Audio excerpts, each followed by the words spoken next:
good evening, or good morning, or good afternoon, depending on what time zone you're in. Welcome and thanks for joining us for the Women's Stories Project 2021. My name is Kitty Lunn, founder and artistic director of Infinity Dance Theater. The Women's Stories Project is a unique and inspiring theater dance work featuring 6 amazing women with courage and resourcefulness to spare, telling their stories of love, loss, illness, and aging. Now you might be thinking, oh dear, this is going to be very depressing. Not at all. Women's Stories is funny, sad, ironic, raw, honest, and very unpredictable, I promise. Each of the women wrote the story they want to tell. I choreographed, directed, and narrate each story. Infinity's music director and master composer, William Catanzaro, has composed an original score for each story. How lucky are they? Though the women represent different ages, races, and walks of life, they represent all of us, connected through common threads of humanity with one another and with the audience. Women's Stories is a celebration of the triumph of the human spirit. Everyone has a story that needs to be told and needs to be heard. When we talk to each other and listen to each other, instead of talking at each other and about each other, we learn that we are so much more alike than we are different. We learn that we have many of the same dreams, the same need to love and to be loved. I truly believe that this can pave the way to lasting peace in a fractured world.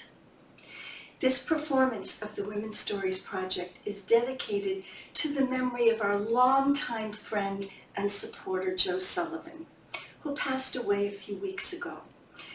Joe not only supported our concerts and performance seasons, he was a big supporter of both our student and teacher training programs. Joe Sullivan was a wonderful human being and will surely be missed.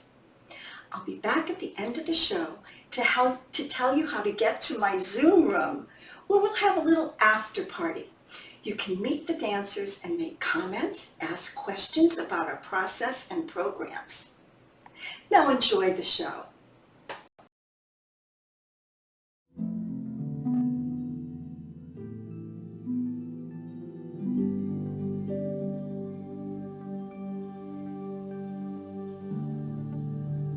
My name is Mackenzie Ann Coleman. I was born in Western Australia in 1994, 14 weeks premature with mild cerebral palsy. On the advice of a physiotherapist, I started ballet classes at age 3. I loved it and stuck with it and joined a youth dance company at the age of 10. I was so inspired by the rehearsal and performance experience, I dreamed of becoming a professional dancer when I grew up.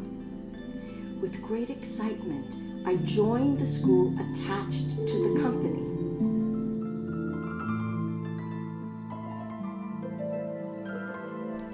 At first, it was a very positive experience, but once I started excelling in competitions, my teacher began to sabotage me.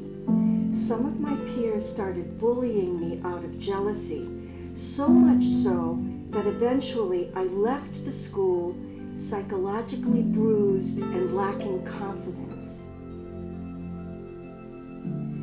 Despite all of this, I still loved the dancing. Dance was my sanctuary.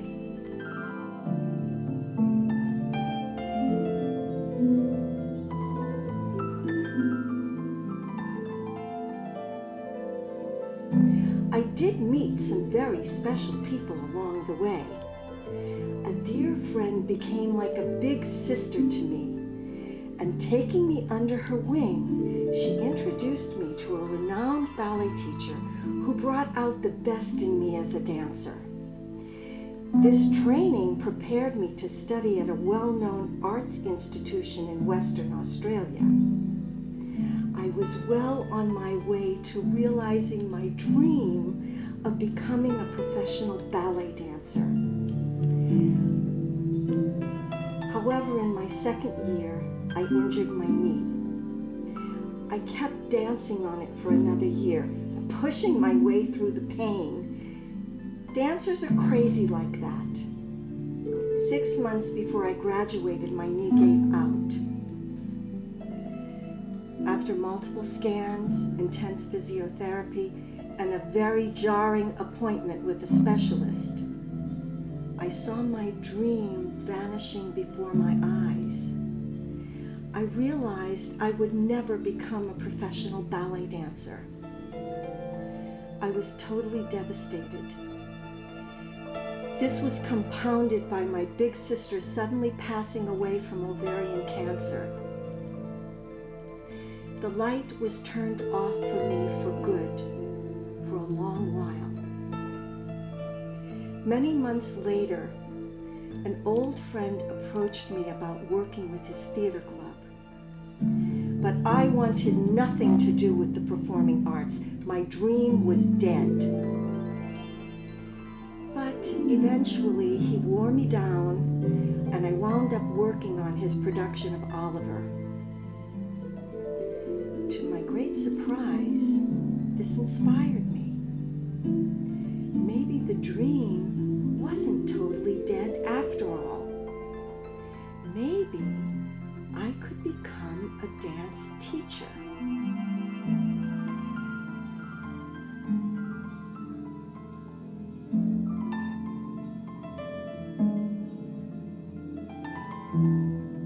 After some study, I became a registered ballet teacher.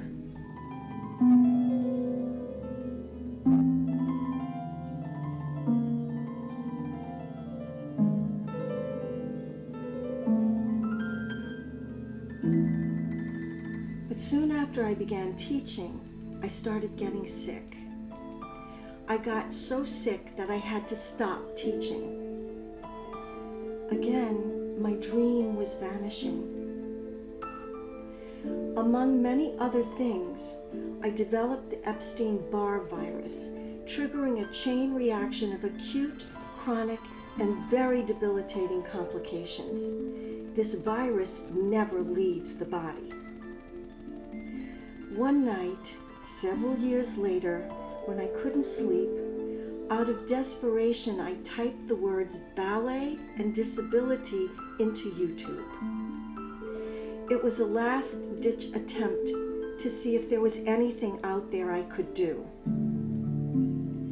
I came across a short docufilm about a dancer with a disability at her company in New York.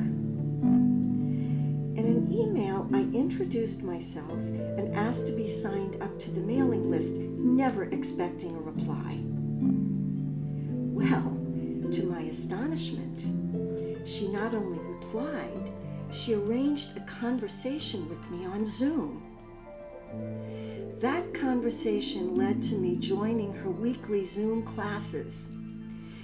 Even if it was at 1 o'clock in the morning Australian time, I was dancing again. Such joy.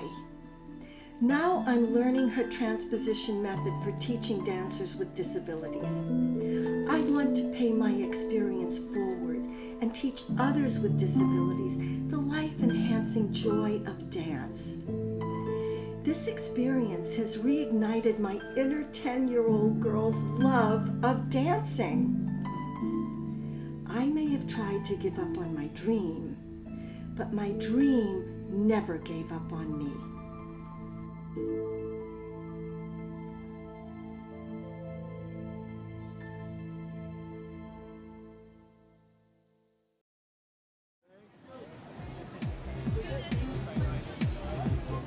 You dancing in that thing?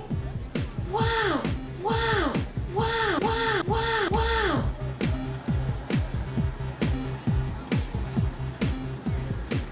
You're dancing, aren't you? You're dancing in that wheelchair. You go, girl, they repeated themselves again. My mind, as usual, was somewhere, not there. not attached to my body. Racing, swirling, thoughts spark, ravenously interrupting one another, constantly, never letting any, not a single one, find their way to completion. As I waited there on the corner to pick up food, I soon realized someone was talking to me. I saw a person across the street, standing outside their car with music playing through rolled down windows, which I hadn't noticed or even heard just a second before. Their coordinating hat, socks, and sneakers beamed bright yellow as they crossed the street, smiling to say hello. My face mask, it seems, or maybe it's the 350 pounds of metal attached to my backside, stopped them in their tracks. At a very respectable and safe 6 feet or so. Check, these are still pandemic times after all. My name is Colleen. I was born, raised, and still reside in New Jersey. A Jersey girl of sorts, you might say. People who know me well will tell you I operate at 2 speeds, and 2 speeds only. Slow, like the flow of dense cement, and stop. This way of orienting to space has deep roots that extend through time. However, some 40 plus years ago, there was one exception to this otherwise slow existence of mine. Apparently, I was a little too eager to experience what the world had to offer, and I arrived nearly 3 months early in the midst of a snowstorm, to everyone's surprise, especially my mother's. That was the first, last, and only time I would ever move so quickly. I've heard it said that one of the many superpowers disabled people have is the ability to outweight almost anyone or anything. For me, this is profoundly true. It's during these lengthy periods of waiting that some of my richest living has occurred. If you're still with me here, let's head back to that moment on the corner waiting in line. As I return to my body, which most often feels like hardened cement these days, I realized that yes, I was dancing while waiting. Dancing not alone, not in isolation, but with dear ones near and far, who I miss, with those who have passed, and those whom I have never even known. To the person across the street, who I likely will not see again, thank you for the opportunity to connect, to see and be seen, to listen and be listened to. It's moments such as these I feel the most gratitude, the most alive. Every body tells a story. What's yours waiting to say?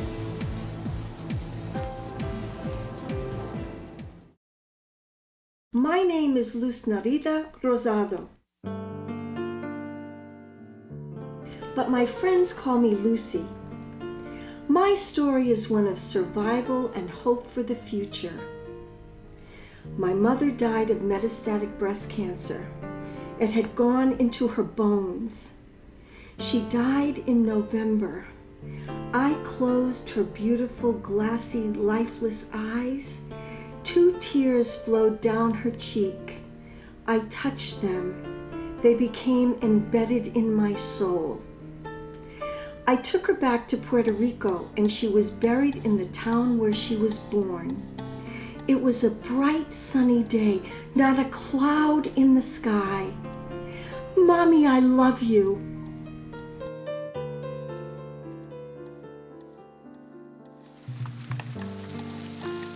After the funeral, the sky turned very dark, and the rain poured down like tears. That night, I had a dream about my mother.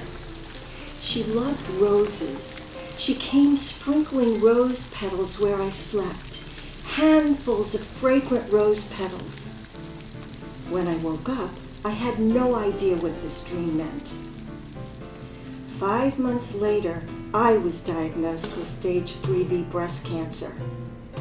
When the doctor told me I had cancer, she was very blunt.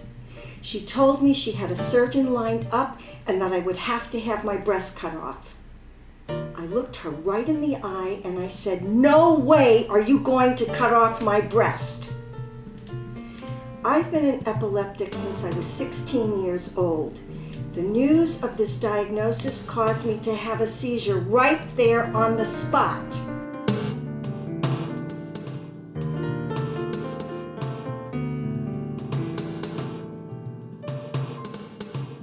After a seizure, I remember very little.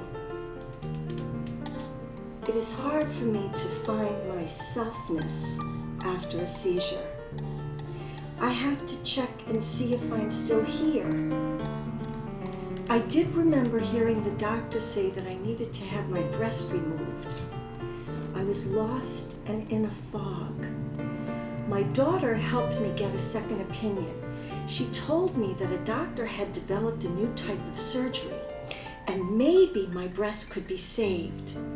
I had a glimmer of hope. Perhaps the rose petal dream had been a foreshadowing of my own cancer. Maybe it was my mother's way of letting me know she would always be there for me. I love you, Mommy. I had surgery in May. The good news, I kept my breast. The bad news, the cancer had spread to the nodes. I needed intensive chemotherapy and radiation. More bad news, I was extremely allergic to the chemo. The side effects of the chemotherapy were horrible. I had difficulty breathing.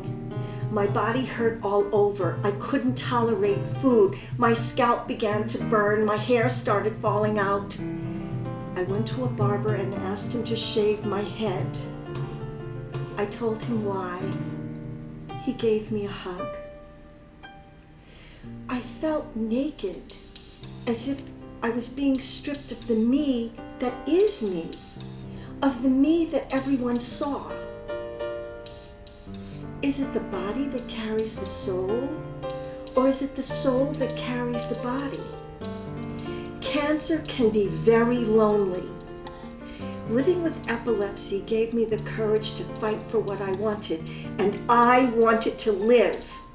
I told myself I am not going to be my mother. I have dreams I want to fulfill. My children needed me. I found a haven in the art I love so much. I always kept my sketch pads, pens, and colored pencils close to me. Every day I cried, but I kept going. I needed more color in my life. When I'm down, I juggle these colored scarves. They make me laugh. They help me put the fear on hold, the fear that the cancer could come back. But it's not back now. I took up belly dancing.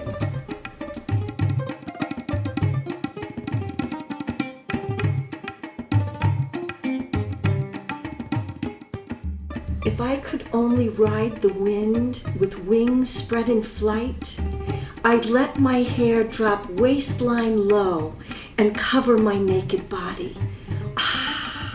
I'd fly so high.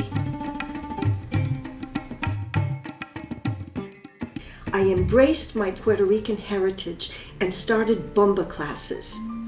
Bumba is a Puerto Rican folkloric dance. I have danced Bumba in the Puerto Rican Day Parade, at weddings, and at senior centers. Now, I teach Bumba classes to others.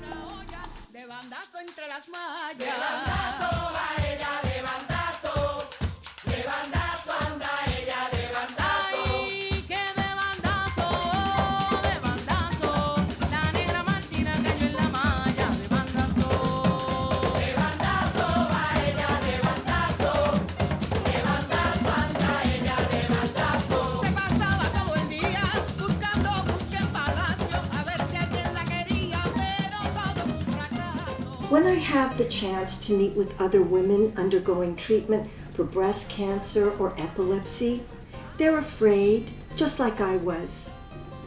I speak with them. I tell them I understand. I tell them that I'm living proof that they are precious in God's eyes.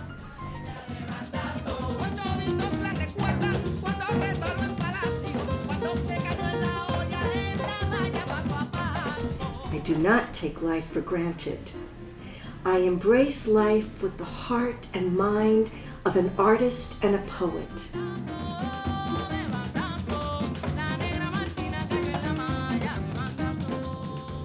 And I will dance the dance of life as long as God allows.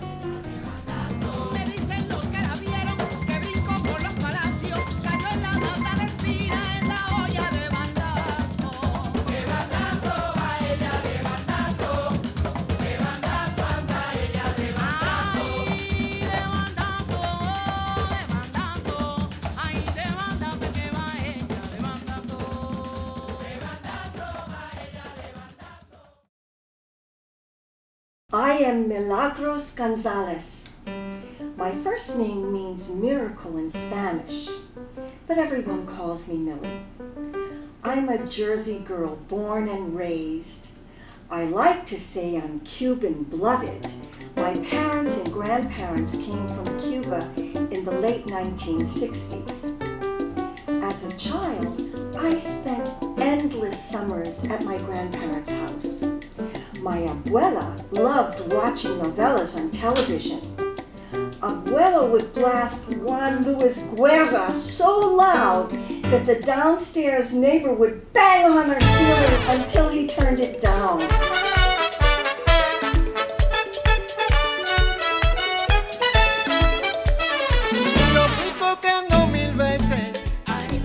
Every week, like clockwork, we would all gather in front of the TV to watch Sábado Gigante.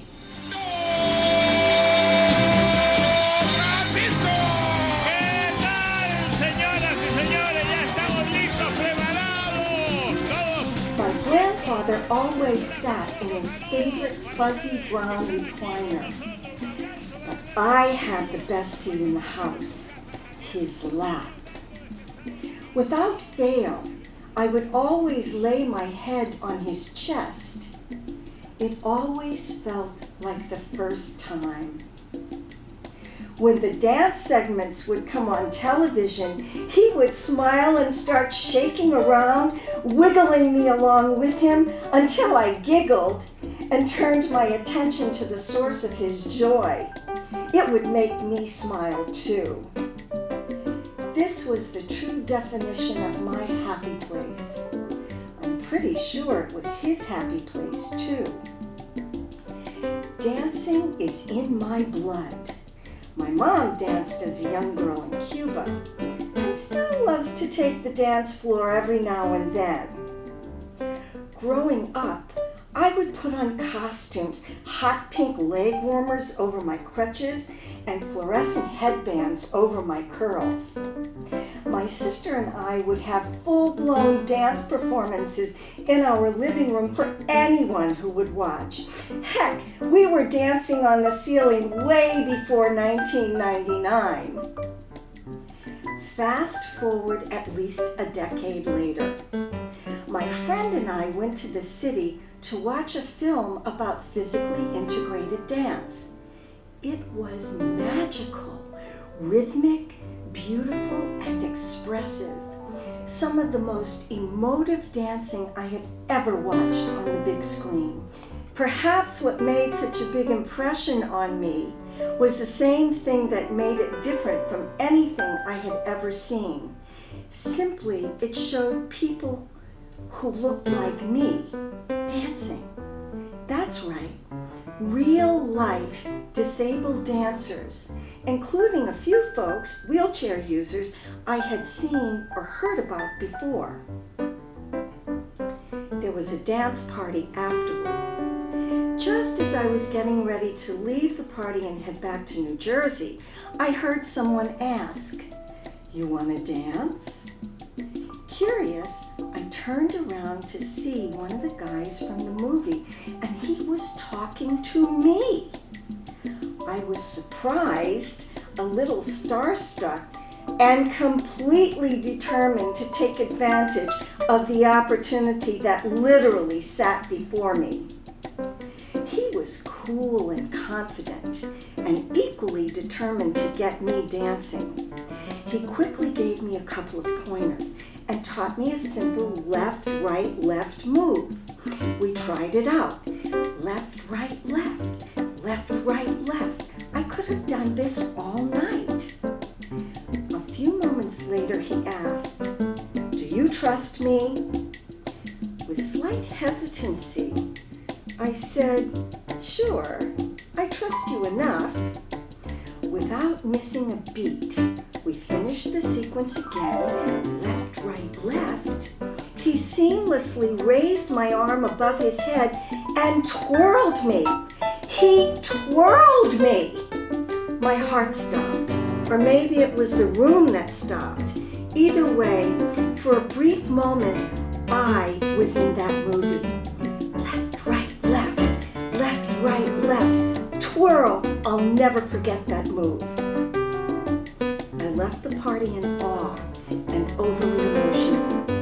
I never imagined this girl in a wheelchair could be twirled, would ever be twirled. Now I dance in my living room, at parties and on stages, for play and for profession. And my dancer life continues to be a series of memorable firsts and remarkable connections. I've trained with some of the best physically integrated dance companies in the country, from Oakland, California to Atlanta, Georgia. I've performed on streets and stages in New Jersey and New York with a handful of different companies. A few friends and I started our own belly dance troupe. A few years ago, I appeared in a video with some fellow dancers on a jumbotron in Times Square. Me, a disabled Hispanic plus-size female, appeared on a jumbotron loop in Times Square. Amid the elite fashion and exquisite beauty that is distinctively New York City. Amazing! As for my grandfather, I'm pretty sure he's still watching dance. Only now he's watching me dancing around in circles from heaven. Maybe he's even gotten my best friend Steve to watch too. Well, maybe not. I buried my birth name long ago, deep in the limestone dust and river silt and raw, bare meanness of the place where I was raised. My hometown never felt like home to me. Just a tight square in the middle of a border state, a town that clung to sameness and flattened any difference it could not cast out. I count myself lucky to have been cast out young. As a toddler, I was severely burned in a car accident and spent my early childhood isolated in the hospital or recovering from surgery. Later, a disabled, disfigured girl child bullied and beat up, I came of age teetering on a fine line between prized femininity and monstrosity. Nevertheless, I remain too far outside the experiences of small minds to be harnessed by expectations. While other girls were ground down to simple roles, slut or wife, I roamed freely in the public library and my own imagination. My mama, a singer whose vocal cords had been damaged in the fire that had shaped me, shared glimpses of thwarted artistic ambition. She took me on weekend trips to the nearest big city where we saw theater and ballet. She drove me an hour each way to and from weekly ballet lessons every week of every school year from grades 1 through 7. Although I lacked coordination, I felt joy in the studio where my body was allowed to strive. At first, it didn't matter that I was excluded from public recitals, my asymmetric face and gnarled hands hidden from the stage. Not long after that, I stopped dancing. I dropped out of school and left town with a one-way ticket to anywhere. I reinvented myself as a punk. I traveled between cities and squats, girlfriends and boyfriends, libraries, museums, and campgrounds. When I was 20, I gave birth to my first daughter. Together, she and I went back to school, an experimental college in rural Vermont, where my second daughter was born. On that snowy campus, I began to create my own true home with my children and our dogs.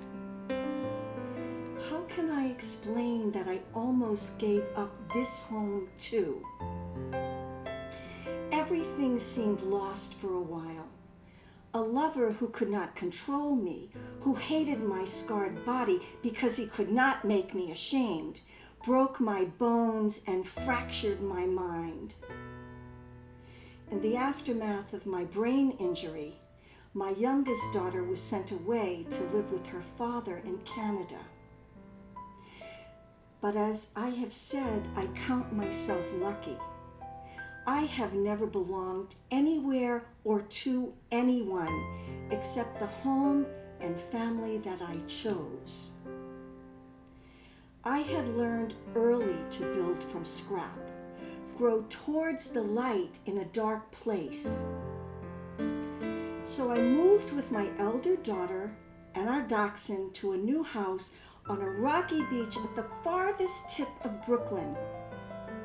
We worked together to breathe through my mood swings, impulses, and seizures.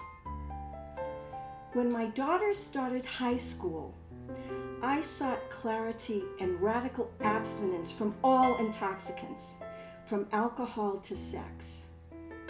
She drew and painted, and for the first time in 20 plus years, I began to dance. I returned to dance through performance art and improvisation before I returned to ballet. Then a fellow disabled dancer invited me to a physically integrated, open-level ballet class. As soon as we entered the studio, I felt a surge of recognition for the ritualized language of bar. Today, whether in class or on stage, every movement challenges me, and any grace is hard-won. Yet when I dance, I'm powerful. My power is not the same pure joy that I knew as a young girl. It's the mature beauty and release of vulnerability. I dance my body's freedom, my mind's frustration and determination. I dance myself. My name is Leslie.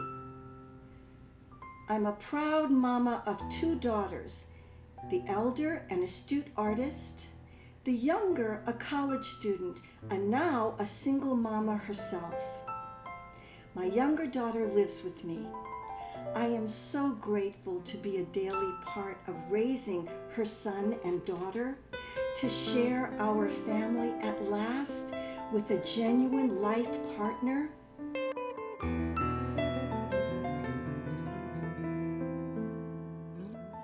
I'm married now to the kindest, most generous man.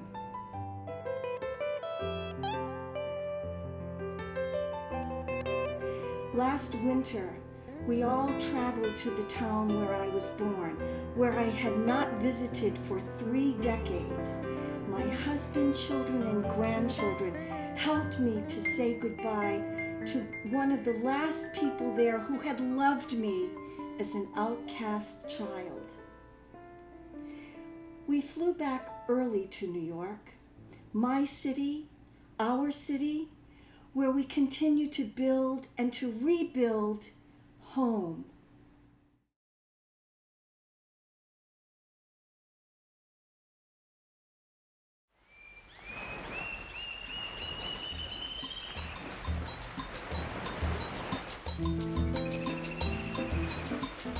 My name is Luisa Rigato. I was born and raised in Campinas, Brazil.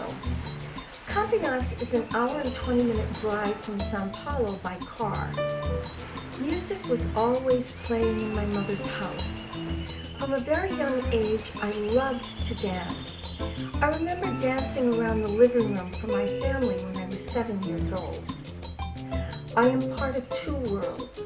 Same era, same earth, just two different places with two different time zones and two very different time sensations.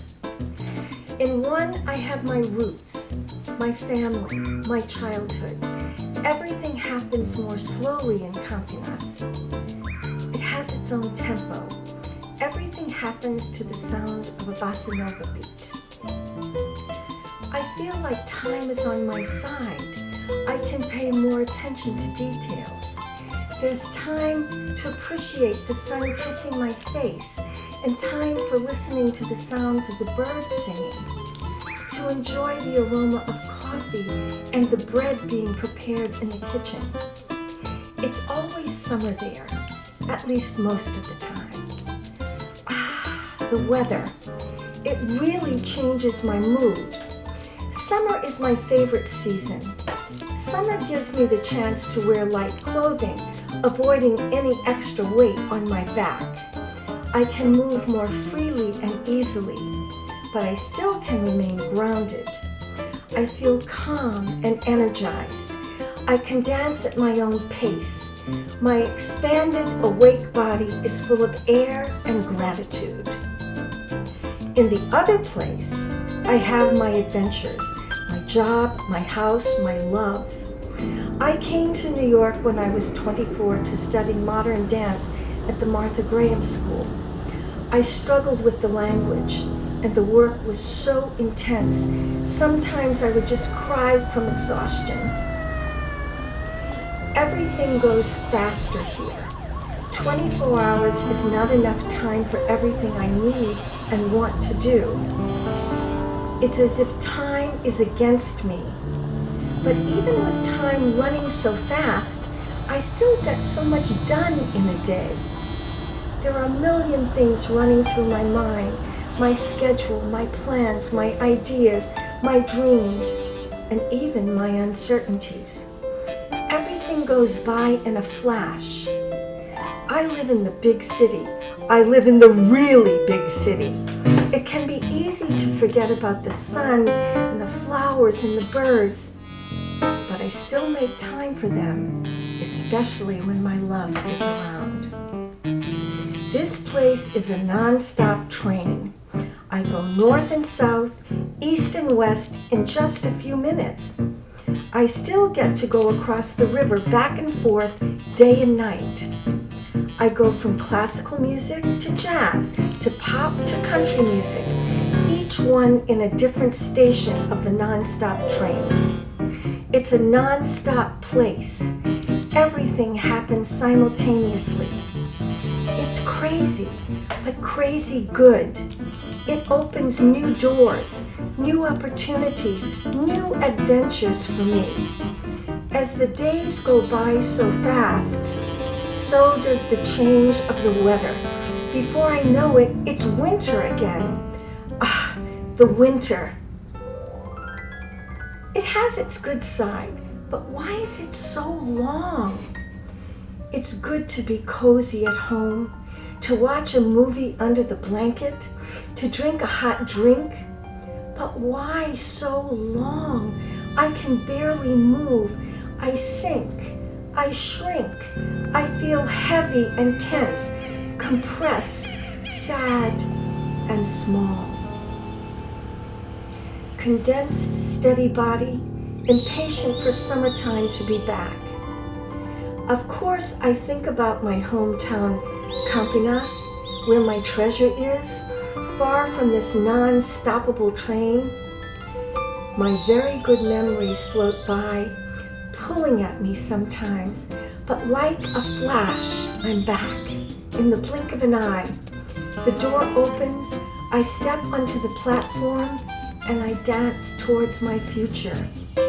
I dance to awaken my body, to pulse inside out, to express and connect. I dance to feel every muscle in my body overflowing in motion, like the ocean.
I hope you enjoyed the show.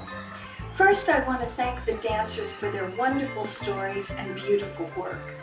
Next, a million thanks to the creative team and the staff at Infinity Dance Theater who have worked tirelessly to get this production up and running smoothly. Thank you to our many generous donors. Without your support, none of our work would be possible. Now, please join us in my Zoom room for a little after party. go back to your email invitation, and you'll see where it says The Party in big blue letters. Just click on that and it'll bring you directly into my Zoom room. You don't need to have a Zoom account or anything. The Zoom room will be open as soon as I finish in 3, 2, 1, now.